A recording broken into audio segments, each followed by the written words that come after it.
জয় বাংলা, জয় বঙ্গবন্ধু। প্রিয় মিডিয়া ও ইলেকট্রনিক্স সাংবাদিক বন্ধুগণ, আপনাদের সকলকে নবীগঞ্জ পৌর আওয়ামী লীগ, উপজেলা আওয়ামী লীগ ও সকল সহযোগী সংগঠনের পক্ষ থেকে মুজিব শুভেচ্ছা ও অভিনন্দন। আপনারা নিশ্চয়ই অবগত আছেন যে আজ 10 জানুয়ারি সর্বকালের সর্বশ্রেষ্ঠ বাঙালি জাতির জনক বঙ্গবন্ধু শেখ মুজিবুর রহমানের স্বদেশ প্রত্যাবর্তন দিবস। এই মহান দিবস উপলক্ষে নবীগঞ্জ পৌর আওয়ামী লীগ ও সকল সহযোগী সংগঠনের আয়োজনে নবীগঞ্জ উপজেলা আওয়ামী লীগ ও সকল সহযোগী সংগঠনের সর্বস্তরের নেতা কর্মী, সমর্থক ও শুভাকাঙ্ক্ষীদের সমন্বয়ে একটি আনন্দ র্যালি নবীগঞ্জ নতুন বাজার মোড় থেকে শুরু করে শহরের প্রতিটি প্রধান সড়ক প্রদক্ষিণ শেষে বিকাল 4টা 30 সময় নতুন বাজার মোড়ে এক পথসভা অনুষ্ঠিত হয়। নবীগঞ্জ পৌরসভা আওয়ামী লীগের সভাপতি হাজী মুজাহিদ আহমেদ এর সভাপতিত্বে ও আমি সাধারণ সম্পাদক নেহরুল দাস রানার উপস্থাপনায়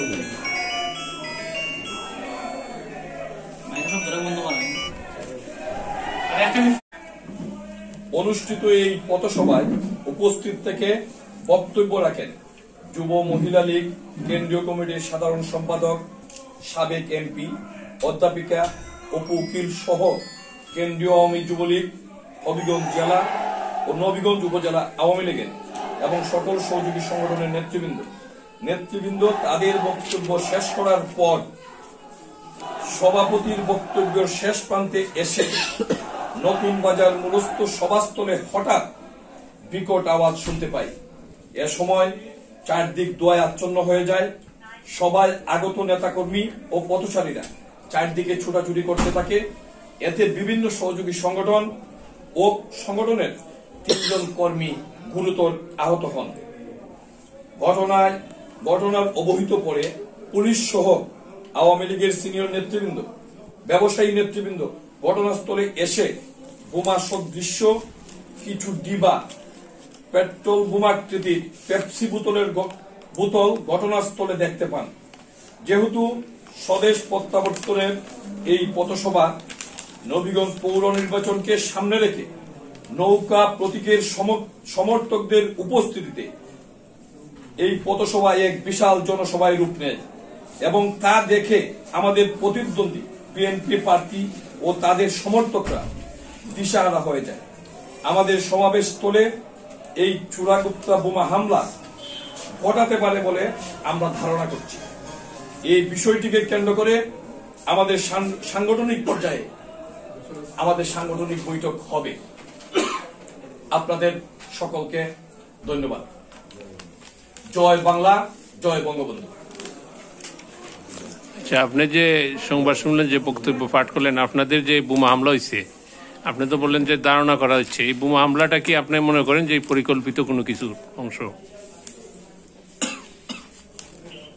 গতকালকে আমাদের প্রতিদ্বন্দ্বী প্রার্থী বিএনপির প্রার্থী বিভিন্ন পথসভায় আপনারা ইতিমধ্যে জানতে পেরেছেন, হয়তো বা না হয় পেয়ে যাবেন, ভিডিও ক্লিপের মধ্যে পাওয়া গেছে 16 তারিখ নির্বাচনের দিন আমাদের প্রার্থী এবং ওনার নেতৃবৃন্দ লাঠিসোঁটা নিয়ে নির্বাচনে প্রস্তুত থাকার এবং নির্দেশ দিয়েছেন।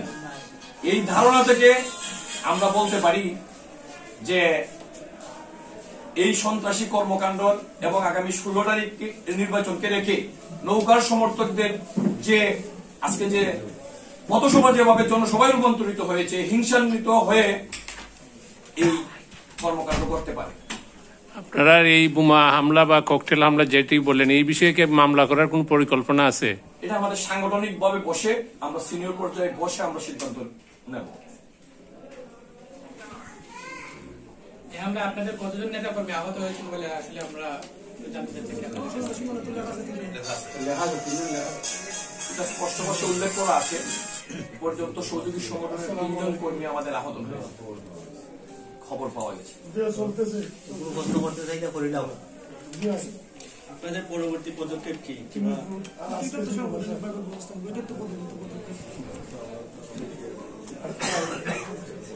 এই বিষয়টিকে কেন্দ্র করে আমরা সাংগঠনিকভাবে আমাদের জেলা সিনিয়র নেতৃবৃন্দ সহ পরামর্শ করে আমরা যে কোনো পদক্ষেপে উপনীত হব।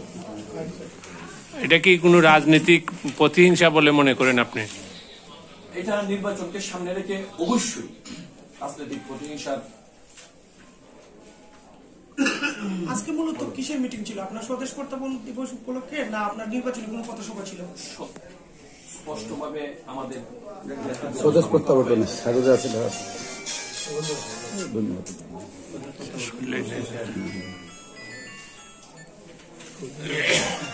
এটা হচ্ছে আপনারা আশঙ্কা করতেছেন যে বিএনপি মনোনীত প্রার্থী কর্মী সমর্থকরা সেই হামলাটা করতে পারে, এটা আপনাদের আশঙ্কা এবং ধারণা। এবং এই হামলার যে কেন্দ্রের আশপাশে আপনার বিএনপি মনোনীত প্রার্থী বা তার কর্মী সমর্থকদের কোনো আনাগোনা বা কোনো ধরনের উপসর্গ বা উপলক্ষণ কি আপনাদের কাছে দৃশ্যমান হয়েছে কি? আসলে সেটা ছিল পথসভা, নবীগঞ্জ পৌরবাসী এটা সাক্ষী। সেই পথসভা জনসভায় রূপান্তরিত হয়েছে, যেখানে হাজার হাজার লোকজন উপস্থিত হয়েছে। সেটা আমরা সুস্পষ্টভাবে এমন এখন বলতে পারছি না, এটা পরবর্তীতে বিভিন্ন তথ্য উপাত্ত সংগ্রহ করে আমরা মন্তব্য করতে পারবো। আপনি বলেছেন আপনার লিখিত বক্তব্যে স্বদেশ প্রত্যাবর্তনের এই পথসভা, কিন্তু এখানে আপনার নৌকা নৌকা বলে স্লোগান হয়েছিল, এ ব্যাপারে আপনার মন্তব্য কি? যেহেতু বঙ্গবন্ধুর প্রতীক এই নৌকা, স্বাধীনতার প্রতীক এই নৌকা, জননেত্রী শেখ হাসিনার প্রতীক এই নৌকা, আর সেই প্রত্যাবর্তন দিবসের নেতাকর্মীদের উপস্থিতিতে সামনে যেহেতু 16 তারিখ নির্বাচনের আমেজের কারণেই মানুষ আবেগ আপ্লুত হয়ে নৌকা স্লোগানটি দিয়ে মুখরিত করেছে। আমি আছি তো। আচ্ছা, আপনি যে এই পৌরসভা নির্বাচন আগামী 16 জানুয়ারি, এই নির্বাচনে আপনার দলীয় প্রার্থীর বিজয়ের ব্যাপারে কতটুকু আশাবাদী মনে করেন, বা এই যে হামলার ঘটনায় কোনো প্রভাব পড়বে কিনা?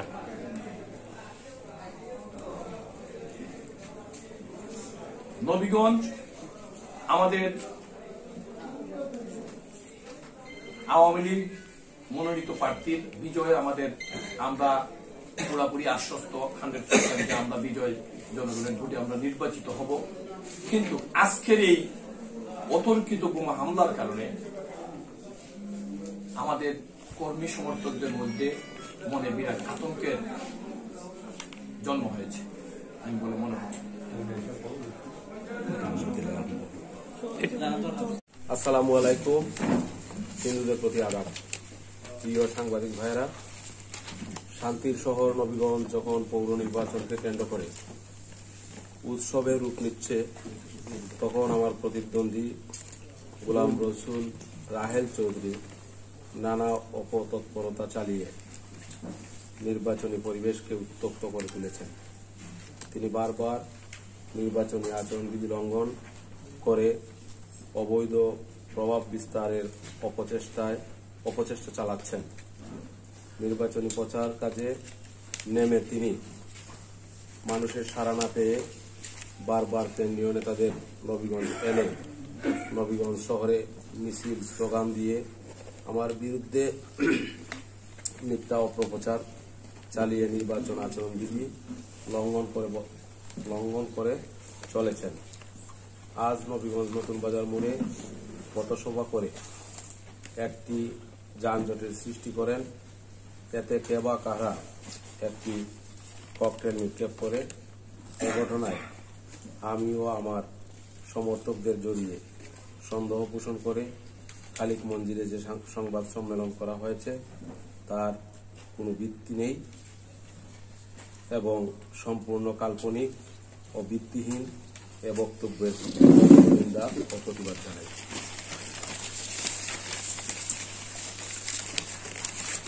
সেই সাথে ঘটনার সাথে জড়িত প্রকৃত দোষীদের চিহ্নিত করে আইনের আওতায় আনার দাবি জানাই।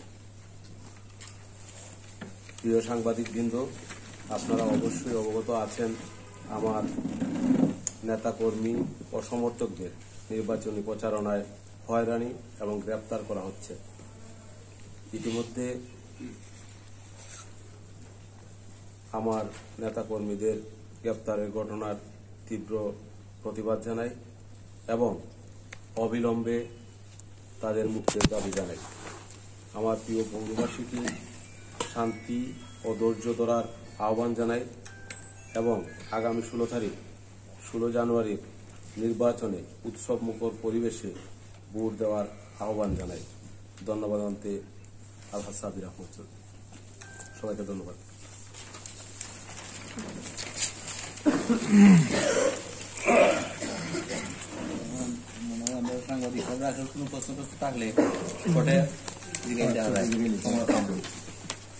আচ্ছা, আপনি তো এই যে সংবাদ সম্মেলন করলেন, আওয়ামী লীগে ইতিপূর্বে আপনার অভিযোগ করেছে যে আপনার দলীয় নেতাকর্মীরা তাদের সমাবেশে হামলা করেছে। এ বিষয়ে আপনার কাছে আমরা জানতে চাবো যে এই যে অভিযোগটি আপনার নেতাকর্মীদের উপরে এসেছে, এই বিষয়ে আপনি স্পষ্ট একটা বক্তব্য আমরা জানতে চাচ্ছি। সম্পূর্ণ কাল্পনিক। আপনারা নবীগঞ্জের মানুষ, নবীগঞ্জের সাংবাদিক এবং নবীগঞ্জের জনগণ, যদি এই জাতীয় কোনো ঘটনা ঘটে থাকতো তাহলে অবশ্যই আপনারা জানতেন। আরেকটা বিষয় আপনি বললেন যে আপনার নেতাকর্মীকে গ্রেপ্তার করা হয়েছে, এই পর্যন্ত কয়জন নেতাকর্মীকে গ্রেপ্তার করা হয়েছে? যদি ইতিমধ্যে একাধিক নেতাকর্মীকে গ্রেপ্তার করা হয়েছে। তাদের কি নামটা একটু বলা যাবে? সামাজিক যোগাযোগ একজন হলো শহীদুল, গতকালকে তাকে গ্রেপ্তার করা হয়েছে এবং আদালতে তাদের প্রেরণ করা হয়েছে। আজকে জয়নগর এলাকা থেকে আমার মকবুল নামে একজন কর্মীকে গ্রেপ্তার করা হয়েছে। তাদের গ্রেপ্তারের অভিযোগটা কি? কি অভিযোগের ভিত্তিতে তারা গ্রেপ্তার করছে? আসলে সুনির্দিষ্ট কোনো অভিযোগ আমরা ওইভাবে বলতে পারতেছি না কি অভিযোগে ওনারা গ্রেপ্তার করছেন। তো যে আমাদের গতকালকে যে শহীদুলকে গ্রেপ্তার করা হয়েছিল তাকে বিলম্বে সালাম করার কারণে আমরা কাগজপত্র বা ফেল মুভ করা সম্ভব হয় নাই। আমরা আগামীকালকে বুঝতে পারবো কি অভিযোগে তারে গ্রেপ্তার দেখানো হয়েছে। আপনি কি মনে করেন যে এই যে বোমা হামলার যে ঘটনা ঘটেছে এই বিষয়ে আপনার নির্বাচনী প্রচারণায় কোনো বিঘ্ন ঘটবে বা কোনো প্রভাব পড়বে ফলাফলে? না, বরাবরই মানুষের মধ্যে এটার একটা প্রভাব পড়ছে যে নবীগঞ্জের যে শান্ত পরিবেশ, এই শান্ত পরিবেশে বিঘ্ন ঘটানোর একটা পায়তার জন্যই বোমা নিক্ষেপ করা হয়েছে। আপনার দৃষ্টিতে বোমাটি কে বা কারা করেছে বলে মনে করেন? সেটা আমি বলতে পারতেছি না। সেটা আমি তো আমার বক্তব্য বলেছি, কে বা কারা করছে সেটা আমার জানা নেই। প্রকৃত তদন্তের মাধ্যমে প্রকৃত দোষীদের বিরুদ্ধে ব্যবস্থা নেওয়া হোক, সেটাই আমার দাবি। আচ্ছা সাবির ভাই, আপনার কাছে একটা প্রশ্ন হচ্ছে, আপনার বিরুদ্ধে একটা অভিযোগ এসেছে যে শব্দটা আমরা আসলে গ্রামাঞ্চলে চিরাচরিতভাবে আমরা ব্যবহার করি না, অব্যবহৃত, যেটা ব্যবহারযোগ্য নয়। গোলাম রসুল চৌধুরী রাহেন আওয়ামী লীগ মনোনীত প্রার্থী, তার বিরুদ্ধে আপনি সেই শব্দটা প্রয়োগ করেছেন। সেটা হচ্ছে এবং নির্বাচনী মাঠের যে সৌহার্দ্য পরিবেশ ছিল সেই শব্দ উচ্চারণের মাধ্যমেই সেই সৌহার্দ্য পরিবেশটা আপনি বিক্রি করেন। আপনি তাকে বৈতল শব্দটা সম্পূর্ণ এই বিষয়টা আমি একদম স্পষ্ট বলতে চাই। আপনার সুনির্দিষ্ট বক্তব্য, একেবারে সুনির্দিষ্ট বক্তব্য, সেটা হলো আমি নবীগঞ্জের মানুষ, আমার সম্পর্কে ভালো একটা অবগত আছেন যে আমি আমার প্রতিপক্ষ না, আমার শত্রু যা, তার সাথে আমার কোনো খারাপ ব্যবহার করার মানসিকতা নেই, আমার চরিত্রের মধ্যে এমন কিছু নেই। গোলাম রসুল চৌধুরী উনি বৈতল শব্দে আমি কখনো কোথাও কোনো পরিবেশে উল্লেখ করি না, এটার কোনো প্রমাণ নেই। ধন্যবাদ। মেয়র মহোদয়, আমার প্রশ্ন হচ্ছে, আপনি এখানে লিখিত বক্তব্যের মধ্যে বলছেন আপনার প্রতিপক্ষ প্রতিদ্বন্দ্বী এই গোলাম রসুল রাহেন উনি নির্বাচনে আচরণবিধি লঙ্ঘন করছেন, এ ব্যাপারে কি আপনি প্রশাসনকে জানাচ্ছেন? আমি মৌখিকভাবে টেলিফোনে ওনাদেরকে বলছি। আপনারা অবগত আছেন যে নবীগঞ্জ শহরে প্রতিনিয়তই মিছিল হচ্ছে, মিছিল কিন্তু আচরণবিধি লঙ্ঘন। এবং হবিগঞ্জ রোডে আপনারা দেখবেন বিশাল একটি নৌকা, বিশাল একটি ছবি দিয়ে, বিশাল একটি ব্যানার দিয়ে আলোকসজ্জা করা হচ্ছে। এটা আচরণবিধি সম্পূর্ণ পরিপন্থী। এগুলো আমি জানিয়েছি নির্বাচন কমিশনে। প্লিজ, আমার একটা প্রশ্ন, এটা হচ্ছে আওয়ামী লীগের সংবাদ সম্মেলনে তারা অভিযোগ করেছেন যে আপনি তাদের সভাতে বিস্ফোরণ ঘটিয়েছেন আপনার লোক দিয়ে, এই ব্যাপারে আপনার বক্তব্য রাখেন। এটাই তো, এই বক্তব্যটা তো আমি দিলাম। এটা প্রশ্নটা আমার মনে হয় আরেকটু ক্লিয়ার হলে ভালো হয়, যে এই বিষয়ে তো আমি স্পষ্টই বলছি। আরেকটা বিষয় আমরা জানতে চাই যে এই প্রশ্নটা যেহেতু উত্তর দিচ্ছেন, যে আপনার কাছে আমরা জানতে চাবো, আপনি তো বিরোধী দলীয় প্রার্থী, বর্তমান প্রশাসন কি আপনার কাছে নিরপেক্ষ মনে হচ্ছে কিনা? নিরপেক্ষ আর পক্ষ সেটা আমরা 16 তারিখ এই ব্যাপারে কমেন্টস করব। আমরা অবজারভেশনে আছি, আমরা আশা করি প্রশাসন তার রাষ্ট্রীয় দায়িত্ব নিরপেক্ষ পালন করবে। এখন পর্যন্ত কি মনে হচ্ছে আপনার পরিবেশে? এখন পর্যন্ত যেটা বললাম আমি, আমার নেতাকর্মীদের হয়রানি করা হচ্ছে। গতকালকে একটা ভিডিও দেখলাম, আপনি কোন জনসভায় বলছেন নির্বাচনের দিন আপনার নেতাকর্মী কেন্দ্রের সামনে প্রয়োজনে ছেলে নিয়ে বসবে, এটা কারণ কি?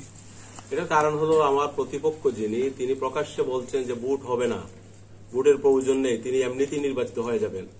এইসব ডায়লগের কারণে কিন্তু আমার কর্মী সমর্থকরা আমরা জানতে চায়, ভোট আমরা ছিনিয়ে নিলে আমরা কি করব? তাহলে অবশ্যই আমাদের একটা প্রতিরোধ বা প্রতিবাদের ব্যবস্থা তো আমাদের থাকতেই হবে। নির্বাচন যে কয়েকটি কেন্দ্র রয়েছে, কোন কেন্দ্র মনে হচ্ছে কি ঝুঁকিপূর্ণ, কোন কেন্দ্র আছে কি? আমি সেপারেটলি কোন কেন্দ্রকে ঝুঁকিপূর্ণ মনে করি না। আমি মনে করি পুরো নির্বাচনটাই ঝুঁকিপূর্ণ। নির্বাচনটা সম্পূর্ণ হওয়ার পর আমার প্রতিক্রিয়া ব্যক্ত করব। সুষ্ঠু নির্বাচন হলে জয়ের ব্যাপারে কতভাগ আপনার আশাবাদী? যেহেতু 5 বছর ছিলাম, মানুষের কাজ করেছি, মানুষের কাছে থেকেছি, সে ধারণা থেকে আমি আশাবাদী। আমি মানে জয়ের ব্যাপারে আমি আশাবাদী।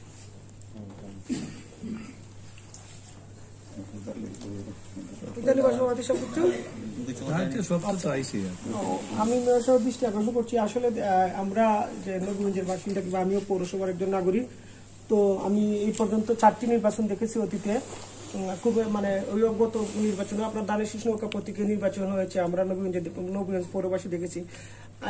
এবারের নির্বাচনটি একটু ব্যতিক্রম লাগছে আমার কাছে, যেটা মানে নির্বাচনের ইতিহাসে, পৌর নির্বাচনের ইতিহাসে এইরকম অপ্রীতিকর ঘটনা ঘটেনি। এ ব্যাপারে তো আপনি বর্তমান মেয়র, এ ব্যাপারে আপনার মন্তব্য কি? না, আপনারা নিশ্চয়ই ইতিমধ্যে অবগত আছেন যে প্রথম মানে রায়েল সাহেবের নেতা কর্মীরা আমার একজন নিরীহ কর্মীকে তার গ্রামের বাড়িতে যে রাত্রে ওনারা আক্রমণ করার চেষ্টা করছেন। এটা আপনারা অনেক সাংবাদিকই আছেন, যদি শুধু সাংবাদিকই নয়, আপনারা নবীগঞ্জের মানুষ, যেটা অতীতের সমস্ত ইতিহাসকে মানে কলঙ্কিত করেছে। আমি আমার পৌরবাসী বা বিশেষ করে আপনাদের আজকের এই সম্মেলনে আমি আহ্বান করব যে আমরা 3 জন ক্যান্ডিডেট আছি, আমরা মানুষের কাছে আহ্বান করব আমাদেরকে নির্বাচিত করার জন্য। মানুষ যাকে খুশি তার পছন্দের প্রার্থীকে নির্বাচিত করুক, সেটাই আমার প্রত্যাশা, সেটাই আমার দাবি, সেই পরিবেশটুকু আমরা চাচ্ছি। আর কোনো প্রশ্ন আছে? ধন্যবাদ। ধন্যবাদ আপনার।